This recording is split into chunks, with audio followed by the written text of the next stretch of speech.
The other day, Y Combinator posted a site roasting session with none other than Jorn, the founder of Framer, and they went through a few Framer sites and they roasted them.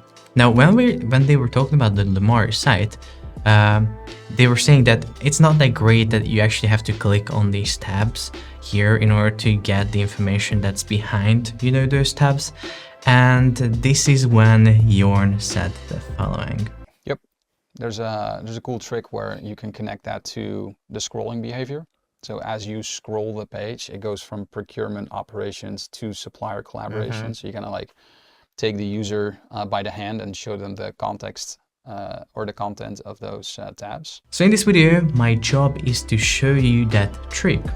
The trick that allows you to connect the scrolling behavior to those tabs. So as you scroll down the website, you go from tab 1 to tab 2 and get all the information. So if you want to learn about Framer scroll animations and you want to take your sites to the next level to make sure that you can please even Jorn, the founder of Framer, make sure to watch the full video. My name is Nandi, this is Framer University, and let's get started.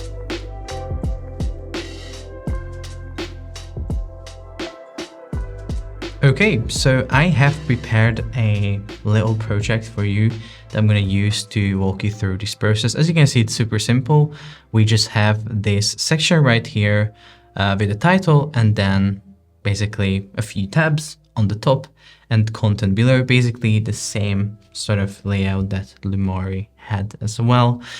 Now, when you click on these tabs, you get new images, or this could also contain new text layers or whatever, basically new information. But again, the problem with this is that you have to actually click on this, and we know that most people who visit our websites will not really be clicking on these. They're just going to continue scrolling down, missing a bunch of information. So the question is, how can we make sure that we connect this to the scroll behavior? So as we scroll down the website, it automatically goes from essentials, on the move, leisure, and then candy, dream. So if you want to follow along with me, which is highly recommended because that's how you learn something, just go down to the description and remix this project. Once you remixed it, you're going to find this same exact Framer project in your application. And then on the left panel, you can just go to pages and then click the starter, because this is where the effect is not implemented and you can start building alongside with me. So without any further ado, let's get started. So what I'm going to do is I'm going to go to the tutorial page. I'm going to be working here. And so the first thing that we have to understand in order to create this effect is that we have to utilize sticky positioning, because really the only way to auto switch between these tabs is to make sure that we keep this section within our viewport for a longer time, because of course we need more scrolls and a little bit longer time in order to get all the information and read all the tabs that we have here. So it's not just going to be a simple section that we scroll past, but it's going to be a section that will stay with us for a little bit longer time. It's not going to just scroll away like this. It's going to stick to the center of the viewport, and as we scroll further, it will auto move to on the move, leisure, and candy, dream.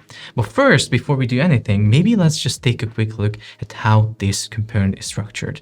As you can see, if I click within, this is a component that has 4 variants, 1, 2, 3, and 4.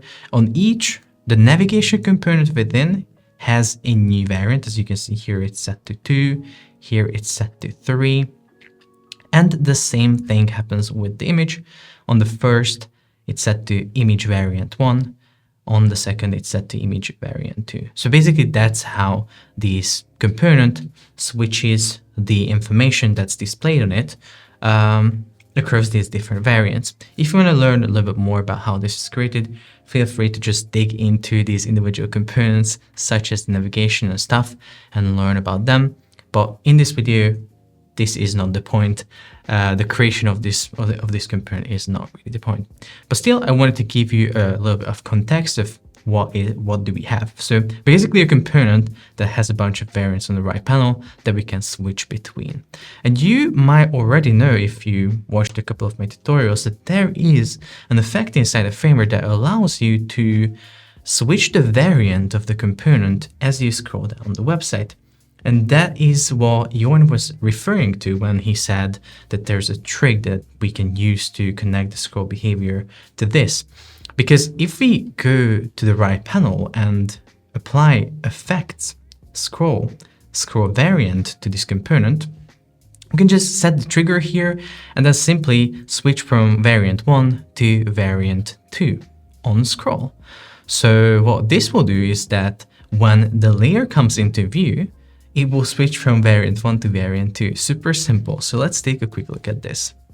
As you can see, since we already have this in view as I land on the website, it immediately switches. So what I'm going to do is I'm going to just change the start here to, maybe I'm going to try the bottom. Hopefully that will work. Yeah. So as you can see now, as I scroll and the bottom part of the component also comes into view, it will just... Okay, what is going on? Okay, now it changes. Lovely. So as you can see, I scroll down, the bottom part is all. Guys, I have no idea what is going on here with this effect. So as you can see, if I scroll a little faster, you can see it. So the point is that, again, when the bottom part comes into view, it switches the variant. But it's not really good for us because we need more time in order to reveal all the little tabs. So clearly, the layer in view trigger will not really be the thing that we're going to be using here. It's going to be section in view. So what we can do with section in view is we can create hidden trigger frames. So as we have the sticky positioned frame inside of our viewport, we can still have sections that are scrolling over it, and we can use those hidden trigger frames to trigger variants, which is on this specific variant or on this component. So we're gonna get back to the scroll variant view because, as you might already guessed, like in order to set it up, we need the hidden trigger frames, we need the sticky positioning, we need a bunch of things. So let's get those done before we do anything else with this scroll effect. So what is the sticky positioning setup that we usually use in these cases? Well, very important. We have to set this section, which is called bullet features, to height 100 VH. So I'm going to set the viewport to 100 VH. As you can see, it's a little awkward because there isn't enough space in this to like fit everything. As you can see, it like slightly overflows on the bottom, and on the top, the text is also very close. So in this case, I'll just try making some of these elements a little bit smaller within the component. So I'm going to just set the image height to fixed and just make it a little bit smaller, maybe 400. And now, as you can see, it will nicely fit within 100 VH, which is absolutely perfect.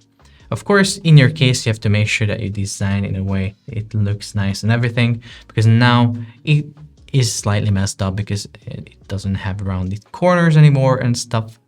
But maybe we can do something about it, but probably we can. We just have to set this to fill. And I think it's gonna be fine, the first image.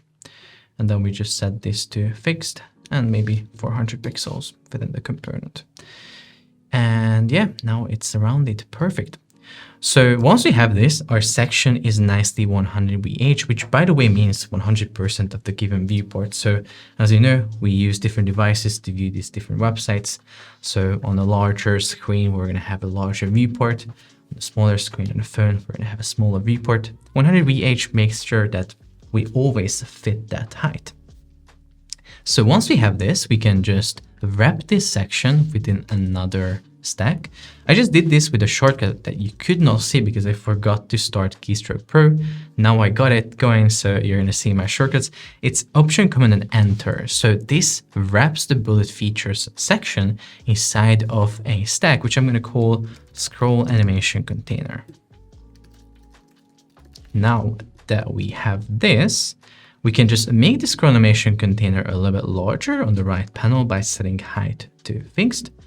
And maybe 3000 or 4000 pixels will do it, but we can tweak this a little bit later. Now, as you can see, we have a large frame here. And within that, we have the 100 VH section that we created. Absolutely perfect. One thing that is a little weird is that this has a fill color, the bullet features. I'm going to just remove that because it didn't match the background color that we have here, because I think that is, yeah, 050505. So basically what we have to make sure now is that the bullet features that we created is on the very top of the scroll animation container. The way we do that is we select the scroll animation container, and on the right panel we have these layout options that we can tweak to change the inner element's position. So I can simply set either alignment to the top or set vertical direction and distribute the start. It's up to us what we want to use. And now that we have this, we are literally one step away from making this really sticky, because now still if we just scroll, it's gonna scroll away. It doesn't stick and stay in the center of our viewport as we scroll down. We just have to select the bullet features, which is now located here at the top of this wrapper that we created, and set the type of its position on the top right from relative to sticky. And that's it. Now we can try it and see if it works, but probably it won't. And actually it works. But I just want to give you a quick tip of what to do if it doesn't work. Because in order for sticky to work, you have to make sure that you select all of its parent frames. So the scroll animation container, the main and the desktop. And you have to make sure that all of them are either clip or visible. Hidden will not work. And usually, a long time ago, actually not a long time ago, but a while ago, the default inside Framer was hidden. So you could easily run into an issue where the sticky positioning didn't work because you had to manually set it to visible. Now, clip is the new default inside Framer. So if you have this on all the parent frames, it will work perfectly. And in our case, it works perfectly because we scroll. You can see on the right scroll bar here, I'm scrolling and it just stays in the viewport, which is absolutely perfect. And this is what we need. This is the first step in order to connect this to the scroll behavior. Because as we scroll here, we will be able to move in the hidden trigger frames and use them to trigger the scroll variant effect. Now to create the hidden trigger frames, I'll just add additional frames below the bullet features section within the scroll animation container. So I'll press down F on my keyboard and draw a frame here. I can just set that to width fill and maybe 100 VH. But we can play around with the height a little bit later. This height will basically set the, I don't know, the scroll length between the variant switches.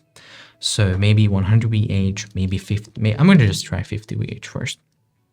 Lovely, okay, so 50 VH, this is called frame on the left, but we can easily rename it to trigger 1. So we know that, okay, this trigger 1 will be used to move to the on the move. Then we need a trigger for leisure and candy dream. So in total, we need 1, 2, 3 triggers.